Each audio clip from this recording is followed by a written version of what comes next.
Kami yang pada saat itu baru Bank Buku Satu, itu mengalami kalau bisa dibilang mungkin mimpi buruk ya. Ya, Bahasa Jawanya nightmare gitu ya. betul Pak, bahasa Jawa Nah, Bapak fasih ya.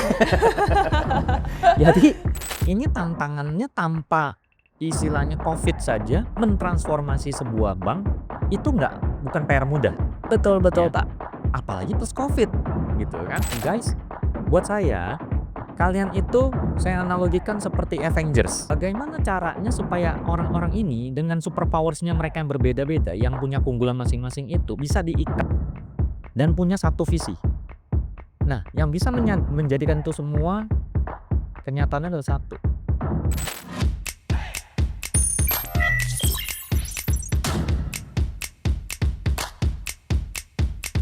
Halo lifelong learners, kembali lagi di DX Talk, Digital Transformation Talk bersama saya Saskia Rehuel atau lifelong learners bisa panggil Saskia. Nah, sebelum kita akan membahas topik menarik, Saskia mau ajakin untuk lifelong learners follow semua akun sosial media Multimatrix, mulai dari TikTok, Instagram, dan jangan lupa untuk subscribe YouTube Multimatrix. Nah, nggak terasa ya lifelong learners, kita sudah memasuki tahun 2025. Dan di tahun yang baru ini, Multimatrix ingin mengucapkan Happy New Years to all lifelong learners. Semoga di tahun 2025 ini banyak resolusi dan kegiatan positif. Tentunya juga lifelong learners bisa sehat selalu dimanapun berada. Oke, tanpa lama-lama lagi nih, berhubung dengan tahun 2024 kemarin, marak banget ya kejadian namanya digital transformasi di perusahaan-perusahaan. Dan masih happening juga, masih ongoing sampai di tahun 2025 ini. Tentu saja kita akan membahas topik menarik seputar digital transformasi. Dan hari ini Saskia sudah mengundang expertnya nih, lifelong learners. Tapi kenapa bisa dibilang expert? Tentu saja karena beliau ini sudah kurang lebih selama 28 tahun sebagai seorang praktisi digital banking. Wow, keren banget ya. Jadi selama 28 tahun ini, beliau sudah pernah menjabat jabatan-jabatan penting di Citibank, kemudian Commonwealth, QNB, RBS, dan beliau juga pernah menjabat sebagai former President Director di BNC atau yang dikenal dengan Bank Newcomers. Siapa lagi kalau bukan Bapak Chandra Gunawan. Halo semuanya, lifelong learners ya. Mungkin beberapa dari teman-teman, mungkin saya panggilnya teman-teman aja, udah cukup ngikutin juga profil saya, tapi mungkin kalau belum katanya nggak kenal, maka nggak sayang. Makanya gini, 28 tahun, jadi sebetulnya gini, perjalanan karir saya selama 28 tahun Saskia, saya menghabiskan waktu kurang lebih 21 tahun di dunia perbankan, gitu Wow. ya. Sisanya ngapain Pak? Sisanya pernah jadi konsultan, pernah menjadi auditor, yes. Pernah di salah satu Big Four. Jadi saya memulai perjalanan karir saya sebagai auditor slash konsultan. Mungkin kalau pernah dengar zaman dulu BPPN, ya Indonesian Bank Restructuring Agency, IBRA atau BPPN lebih dikenalnya. Itu saya pernah ikutan jadi salah satu konsultan, membantu, tim BPPN. Nah, kurang lebih 6 tahun di sana, sempet juga ngerasain di dunia asuransi setahun jadi, GM Finance di sana, tapi kayaknya saya lebih terpanggil di banking, di dunia perbankan. Iya, makanya 21 tahun tuh, dari Citibank, saya sempat di Citibank, saya sempat di Commonwealth Bank, terus udah gitu di QNB juga pernah, di BNP Paribas saya pernah jadi CFO-nya, sebelum akhirnya saya ditawari posisi di, Bank Neo-commerce. Pada saat itu namanya masih Bank Yuda Bakti. Jadi memang sebelumnya itu namanya Bank Yuda Bakti. Bank Yuda Oke, Bakti. baik. Nah, pas Bapak menjabat di BNC ya sebagai Presiden Director itu, apakah banknya sudah rebranding? Oke. Jadi gini awalnya mungkin saya cerita sedikit ya. Boleh Pak, silakan Bapak. Jadi pada saat saya bergabung itu bulan, Maret 2020. Pasti masih ingat ya, Maret 2020 ada sejarah dunia yang terjadi, lebih tepatnya sejarah di Indonesia ya. Ya, Miss Corona datang ke Indonesia Iya ya, yang betul, ada Miss Coronet. Permisi tapi bukan nonton lewat Kak, dia stay Pak, bertahun-tahun nah, pula. pada saat itu Oke. bulan Maret ya 2020, saya tuh baru pertama kali bergabung.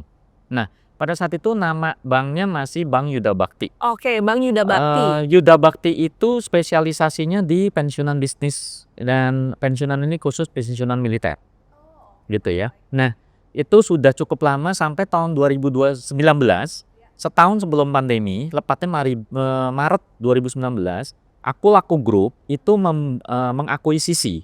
Jadi sebagian dan akhirnya menjadi major shareholder, menjadi PSP, controlling shareholder. Nah, itu dimulai perjalanan dari Maret 2019. Nah, saya bergabung di Maret 2020.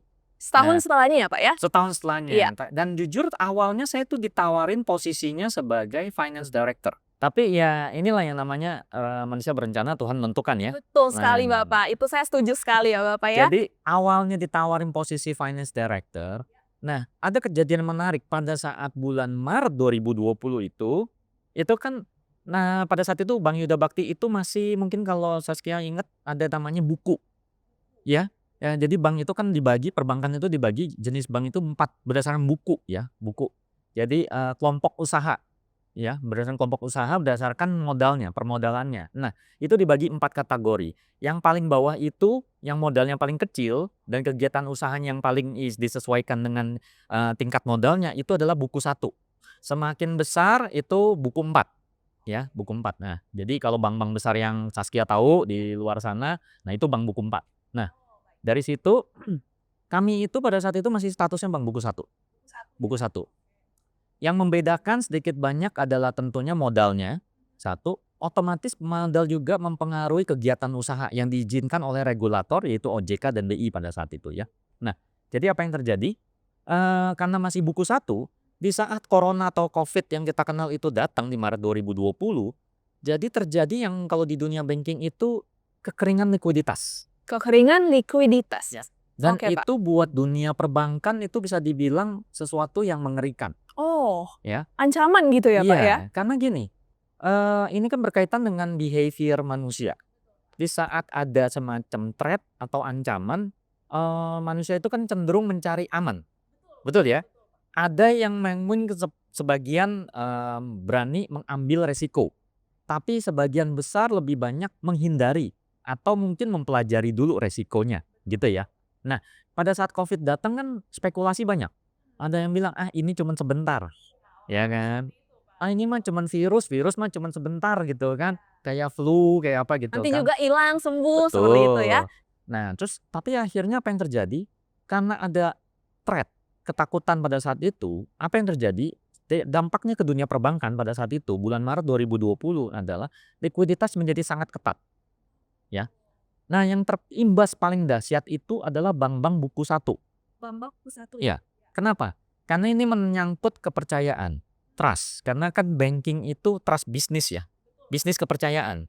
Nah, jadi mulai masyarakat itu banyak mempertimbangkan, "Oh, saya tarik deh uang saya dari bank A, bank B, bank C," misalnya gitu. "Saya pindahin aja ke bank yang istilahnya statusnya lebih besar, namanya lebih besar, modalnya lebih besar." Betul, kita bicara bank-bank buku 4, buku 3 gitu kan ya.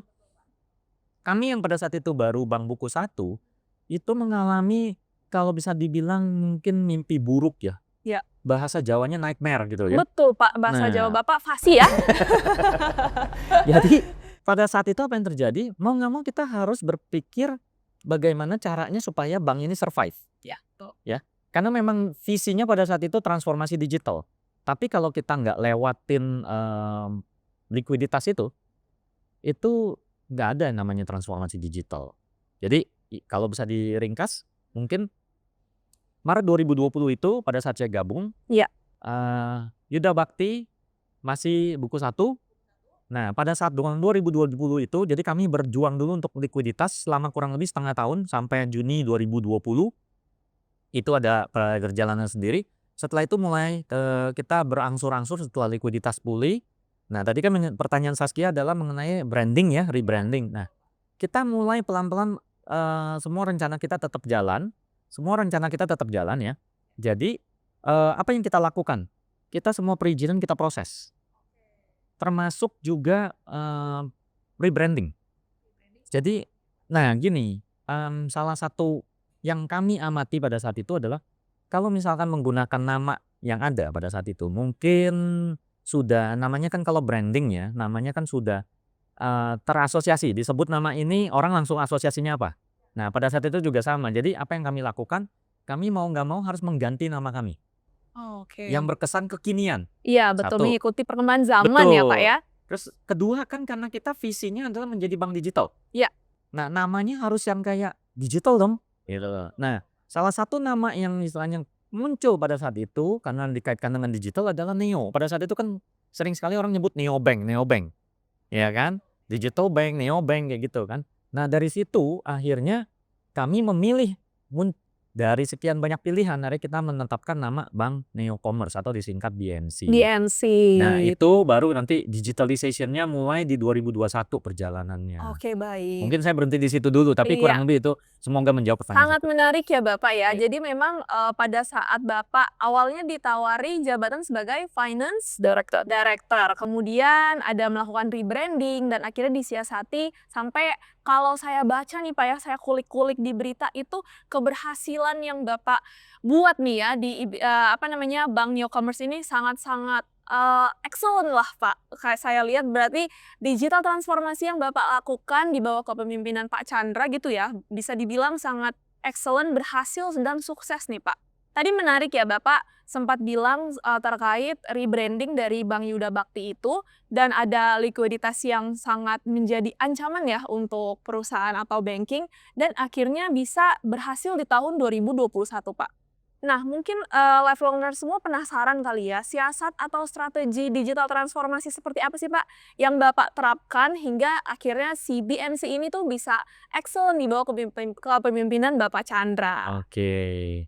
Ini pertanyaannya combo nih Iya, sebetulnya. Jadi, oke, mungkin saya kupas satu-satu ya. Jadi sebetulnya gini, pada saat awal saya start up atau dipercaya menjadi kan awalnya finance director ya, betul tapi Pak. akhirnya, menjelang rapat umum pemegang saham akhirnya diputuskan, oke, saya diputuskan menjadi presiden director. Nah, singkat ceritanya gitu. Nah, pada saat saya naik jadi presiden director, pertanyaan awal adalah dengan kondisi bank seperti pada saat itu ya, dan kondisi eksternal pada saat itu juga. Jadi sebetulnya ada 2 nih, kita bicara kondisi eksternal, which is kita bicara Covid, kita bicara ada peraturan OJK yang baru, POJK, di mana harus menaikkan modal bank umum pada saat itu menjadi 3 triliun sampai bertahap. Nah, ditambah juga kondisi likuiditas yang sangat ketat, ya. Nah, itu faktor eksternal. Faktor internal gini, kan visinya mau menjadi bank digital. Kan sebelum kita mau maju perang kita harus cek pasukan dulu toh, Betul betul gitu ya. Pak, iya Nah, kan betul. nggak mungkin main maju gitu aja kan, kita cek dulu pasukan bisa siap perang atau enggak. Nah, masalahnya pada saat itu kondisinya itu adalah pasukannya belum siap perang. Oh pada saat itu ya, dan itu momen di mana Bapak sudah menjabat berarti ya? Iya, Oke baik betul. Pak. Nah, jadi apa yang terjadi, ada pertanyaan diajukan ke saya, apa yang saya mau lakukan? 3 hal pertama yang harus saya bereskan pada saat itu. Jadi kalau banyak orang berpikir mentransformasi sebuah perusahaan atau sebuah bank dalam hal ini menjadi bank digital atau perusahaan digital, pasti banyak orang berpikir, "Oh, teknologinya nomor 1." Iya betul Pak. Jawaban saya pada saat itu bukan teknologi. Jawaban saya pada saat itu yang pertama adalah people-nya, People ya, orangnya dulu. orangnya dulu Saya terlebih sempat dahulu. ditanya, Iya. "Kenapa orangnya yang mesti ditransformasi dulu?" Saya bilang gini, eh saya diberikan teknologi terbaik sekalipun di dunia, tapi people-nya, user-nya itu tidak pernah atau tidak terbiasa dengan teknologi tersebut. Itu sama juga bohong. Betul Pak, percuma ya Pak ya, sia-sia ya Pak Iya, ya? teknologinya akhirnya tidak akan maksimal Betul atau betul. bahkan malah teknologinya tidak bisa dipakai sama sekali gitu kan. Tidak jarang akhirnya yang disalahin teknologinya. Iya, padahal sebenarnya permasalahannya ada di people-nya ya? Betul. Oke baik Pak. Pertama people, jadi saya ditanya, apa yang saya mau lakukan terhadap people-nya? Saya bilang saya mesti inventarisasi dulu pasukan saya. Iya. Orang-orang saya seperti apa? Apakah mereka siap untuk peperangan ini? Kenapa? Kenapa saya sebut peperangan? Karena pada saat itu sudah Covid. Iya, betul Pak. Covid, saya sedikit banyak juga tahu apa yang akan terjadi. Ini kayaknya likuiditas pasti sudah sulit. 1. Kedua, ini tantangannya tanpa istilahnya Covid saja mentransformasi sebuah bank itu bukan PR mudah Betul betul ya, Pak. apalagi plus Covid gitu kan. Nah, jadi ya buy one get two lah ya problemnya gitu. Betul betul Pak. Nah, jadi people jadi saya bilang saya inventarisasi dulu, saya lihat dulu skill and ininya dulu background-nya, knowledge-nya, kesiapan orang tersebut. Nah, apakah mereka itu siap untuk maju ke peperangan atau enggak? Siap untuk istilahnya belajar bersama-sama, sama-sama kita, istilahnya kerja bareng, ya istilahnya Mendevelop ya. develop semua bareng gitu loh, siap nggak? Itu satu. Pertanyaan berikutnya, oke, kalau pertanyaannya saya sudah dapat orang yang tepat nih, oke, anggap aja nggak tahu dari mana saya dapat orang yang tepat, oke. Yang kedua apa? Saya bilang culture-nya, budayanya. Culture. Culture, budaya, Culture, ya. iya. Budayanya, kenapa? Saya selalu ngebayangin gini, saya pernah bahas juga sama tim saya yang saya sebut neobankers. Mereka sampai Neobankers. detik ini masih disebutnya neobankers Wow, hebat istilahnya. ya. Keren ya? Orang-orang hebat di balik, DNC ini ya, Iya, Pak, sebutannya neobankers neobankers. gitu, kita Oke. sebutnya neobankers. Jadi, para neobankers itu saya pernah bicara juga sama mereka, saya bilang gini, "Guys, buat saya, kalian itu saya analogikan seperti Avengers." Avengers, Avengers menarik, ya. Pak. Kenapa nih Avengers, Nah, Pak? pernah nonton film Avengers kan? Iya, pernah pernah Avengers, pernah. DC gitu ya, Iya, Justice Level League Owners kayak juga gitu. pasti banyak Nah, nih, Pak, pernah yang nonton kan ya? pecinta Avengers nih, Pak. Pasti semua langsung komen nih, "Oh Betul, iya, menarik nih ya, jagoan ada saya ini." kaitannya sama Avengers ya, Pak, ya ternyata? Iya, jadi gini, kalau kita ikutin di film seri awal Avengers, Justice League, di saat mereka itu berkumpul pertama kali ya, mereka pasti akan membawa budayanya mereka masing-masing, kebiasaan mereka masing-masing, sekaligus super power-nya mereka masing-masing. Betul betul, Pak. Dan sudah menjadi suatu fenomena yang wajar, mereka mau menunjukkan bahwa mereka lebih hebat daripada yang lain. Dari yang lain, iya. Betul ya? Betul betul, Pak. Ya, kita kan masih ingat ya, mungkin, teman-teman masih ingat Captain America ributnya sama Iron Man, Iya, ya superhero-nya kan? sebenarnya sama-sama nih di timnya. Betul, Betul, Hulk Pak. sama Thor kayak Iya, gitu-gitu ya. betul, Nah, Pak. itu juga kejadian. Nah, bagaimana caranya supaya orang-orang ini dengan super powers-nya mereka yang berbeda-beda, yang punya keunggulan masing-masing itu bisa diikat dan punya satu visi. Nah, yang bisa menjadikan itu semua kenyataannya adalah satu, visi yang sama yang diikat di dalam sebuah budaya di mana mereka itu bisa berkumpul, bisa sama-sama fight for the same vision. Satu visi gitu loh. Bukan punya visi masing-masing, punya agenda masing-masing. Agendanya cuma satu, agenda korporasi gitu loh. Baru setelah orangnya ketemu, yang tepat istilahnya Avengers-nya ketemu ya. Culture-nya udah ditanam, visinya udah ketancap, baru dikasih yang ketiga, senjatanya. Senjatanya apa? Teknologi. Teknologinya. Jadi teknologi itu comes atau datang itu di urutan ketiga. Jadi bukan urutan pertama. Kenapa?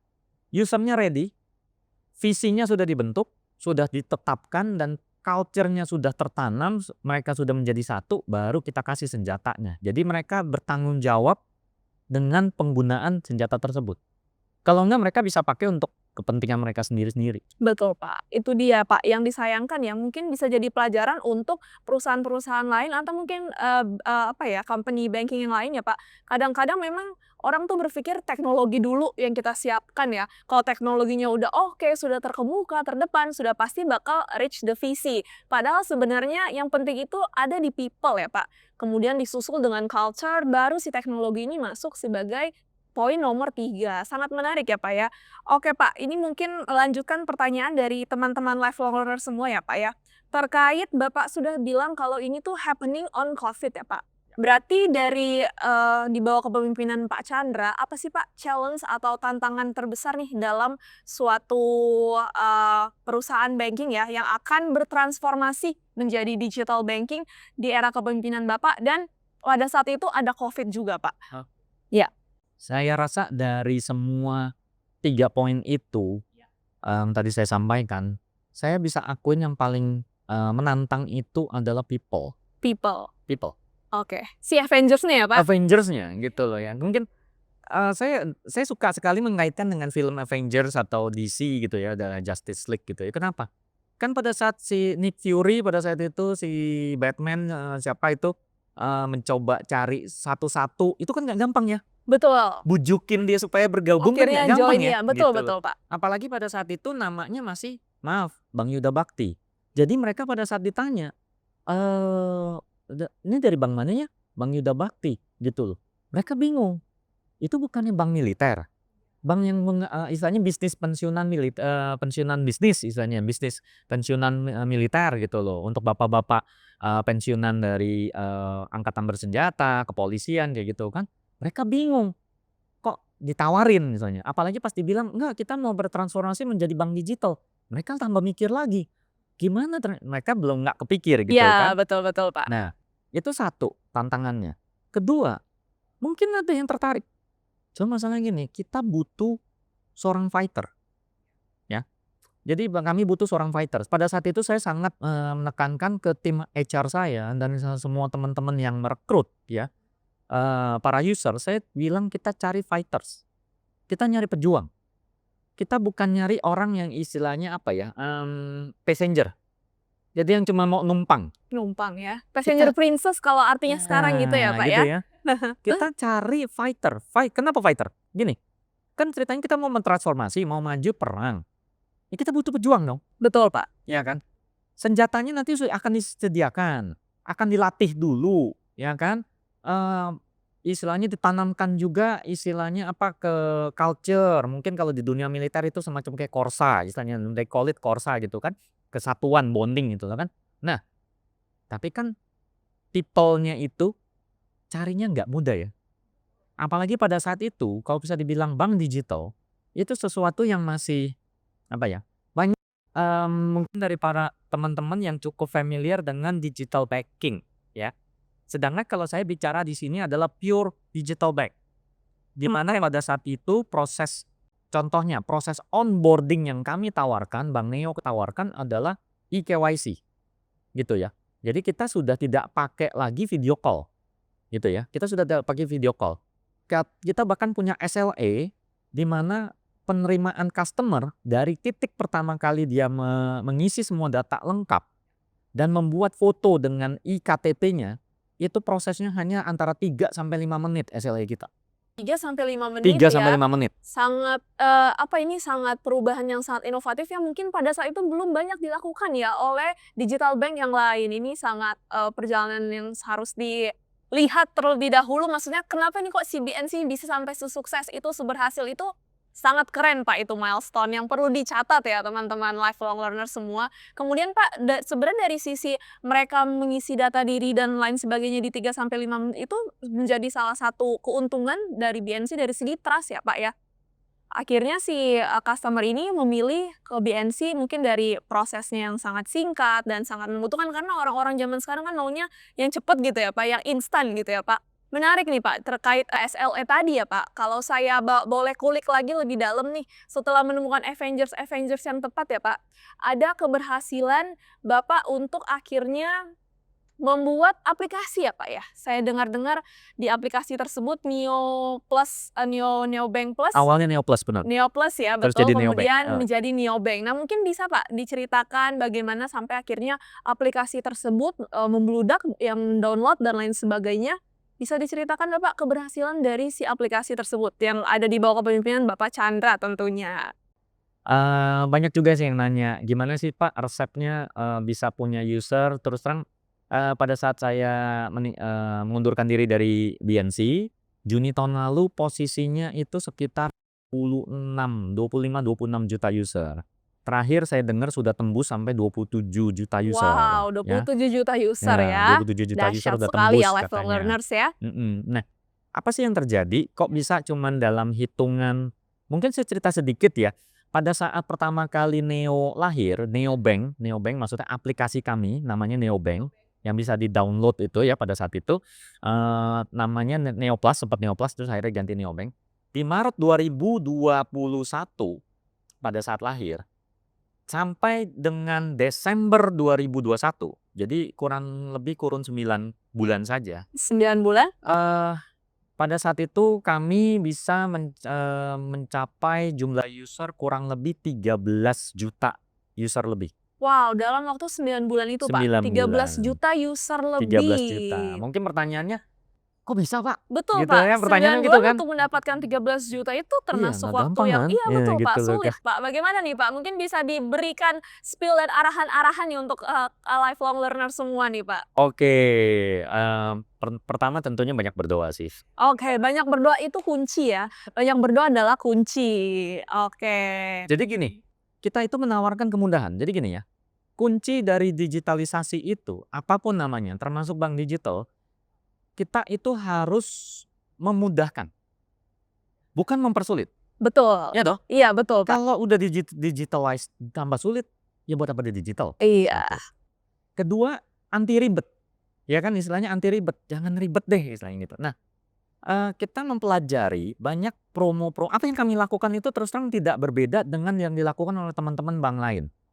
Baik itu bank digital atau bank yang sedang bertransformasi menjadi digital, atau bank yang istilahnya punya digital banking, Oke. ya, atau bank konvensional, bank yang belum sama sekali punya digital channel pada saat itu. Iya. Promo di mana istilahnya member get member. Member get member. Jadi saya sudah jadi nasabah, saya narik nasabah lain tuh. Terus bisanya ada insentifnya nih. Iya. Nah, biasanya dikasih tuh voucher lah, dikasih poin lah, dikasih apa kan ya. Yang kami pelajari pada saat itu tidak sedikit bank-bank yang menawarkan itu semua, tapi dengan sekian banyak persyaratan. Saya sudah jadi nasabah, saya mau tarik Saskia, Iya. saya oke. Nah, saya tawarin Saskia. Tapi di sini saya lihat persyaratannya, kalau saya mau mendapatkan reward saya, Iya. gitu ya, berupa misalkan apa, voucher atau misal atau apapun namanya. Oke, syaratnya dari 1 sampai 10. Pertama, Saskia saya harus yakinkan setiap hari membuka aplikasi saya. Oh, Yang tawarkan iya. setiap hari. Setiap Selama hari. berapa lama? Misalkan selama seminggu. Artinya kan tiap hari saya mesti WhatsApp-in Saskia. Iya, sudah dibuka belum aplikasinya? Iya, betul. Kedua, saya dipersyaratkan juga untuk menaruh sejumlah dana berapa? Dengan sekian. Iya, Iya. saya menaruh dana sebesar berapa. Ketiga, saya harus memastikan pajak di sini. Iya. Nah, akhirnya user yang mencoba mau ikutan istilahnya permainan itu, mau coba cari nasabah, bantuin cari nasabah, akhirnya lihat ribet ah. Iya, keburu lihat, aduh banyak banget ya persyaratan-persyaratannya ya, Pak ya. Nah, apa yang kami tawarkan pada salah satunya yuk, kita menawarkan program member get member pada saat itu simple. Apa yang kita butuhkan? Kita butuh leads. Iya. Saya punya temen, misalkan saya kenal Saskia, saya tawarkan Saskia, gitu kan. Apa yang cukup saya berikan? Saya cukup tawarkan Saskia, saya kasih kode promo, oke, promo saya, supaya saya dapat rewardnya, saya dapat sejumlah uang, ya, pada saat itu kurang lebih 25.000. Nah, supaya Saskia juga tertarik, Saskia juga mendapatkan sejumlah uang. Oh, jadi win-win solution ya, Pak ya, antara Bapak dan juga orang yang akan kita gap. Oke, menarik. Jadi itu salah satu strategi kami saat ya. Nah, strategi berikutnya lagi, kita membuat aplikasi kami itu aplikasi menarik. Saya perhatikan sampai detik ini BNC masih bisa dibilang bank satu-satunya, bank digital satu-satunya yang di aplikasinya ada gamification. Ya, betul Pak, saya sempat Ya kan? notice tuh Pak, Nah, iya betul. Which is itu biasanya adanya di e-commerce. Permainan itu kumpulin koin lah apa gitu. Betul, Nah, betul. kita mau coba bikin sebuah apps yang istilahnya nggak banking banget deh. Iya. Nggak, istilahnya kita cuman buka tuh aplikasi cuman kalau mau urusan transfer uang, ngecek balance, ngecek gaji udah masuk atau belum, ini transferan dari orang tua udah masuk belum, Betul, kayak betul, gitu-gitu betul. kan. Atau nih gue mesti bayar kartu kredit nih. Pokoknya semua yang berbau banking. Tidak pernah orang buka aplikasi bank buat main game, nggak pernah kan? Betul, Pak. Nah, Belum kita sempat ada yang kepikiran memberikan juga, Pak. breakthrough itu. Jadi orang buka aplikasi BNC itu untuk salah satunya main game, kumpulin koin. Buat apa koinnya? Koinnya bisa ditukerin jadi voucher, tambahan suku bunga, dan lain. Jadi di dalam game tersebut ada benefit ya? Selain si customer tersebut refreshing seperti itu ya Bapak, lewat digital itu akhirnya dia bisa mendapatkan keuntungan juga. Ini menarik ya. Jadi untuk teman-teman lifelong learner semua ya, untuk melakukan suatu digital transformation itu memang diperlukan strategi-strategi khusus ya Pak ya. Tadi Pak Chandra sudah sempat singgung terkait people, kemudian ada culture, dan juga yang terakhir baru masuk ke teknologi. Nah, lifelong learner kalau mau mempelajari gimana sih strategi-strategi yang tepat nih ya, agar kena sasaran ya Pak ya, dan berhasil seperti BNC ini, kita di Multimatrix banyak banget nih kelas-kelas transformasi digital yang lifelong learners bisa ikutin. Salah satunya ada Beyond Digital. Nanti lifelong learner bisa ikuti kelasnya di antara bulan Maret atau bulan April. So pastikan ya, lifelong learners yang mau berhasil, yang mau sukses seperti Pak Chandra Gunawan, bisa langsung ikutan kelasnya di Multimatrix Beyond Digital. Oke Pak Chandra nih, tak terasa kita sudah hampir kurang lebih 30 menit berbincang-bincang ya. Sebenarnya masih banyak banget topik yang ingin saya tanyakan. Cuman Pak, mungkin kita akan lanjut di part kedua, karena di part kedua ini akan lebih seru nih Pak. Kita akan juga melihat point of view dari narasumber yang tentunya juga expert di bidangnya. Mungkin untuk Bapak boleh kita sapa lagi kembali teman-temannya. Sekaligus ya, lifelong learners, kita mau reminder, jangan lupa untuk nonton episode di X-Talk selanjutnya di part 2, karena tentu saja masih ada Pak Chandra Gunawan dan juga salah satu expert yang akan kita undang, dan pastinya di X-Talk-nya akan lebih seru dan menarik ya. Terima kasih banyak Pak Chandra untuk waktunya Pak. Kita ketemu lagi di X-Talk part 2. Terima kasih lifelong Thank you. learner. See you.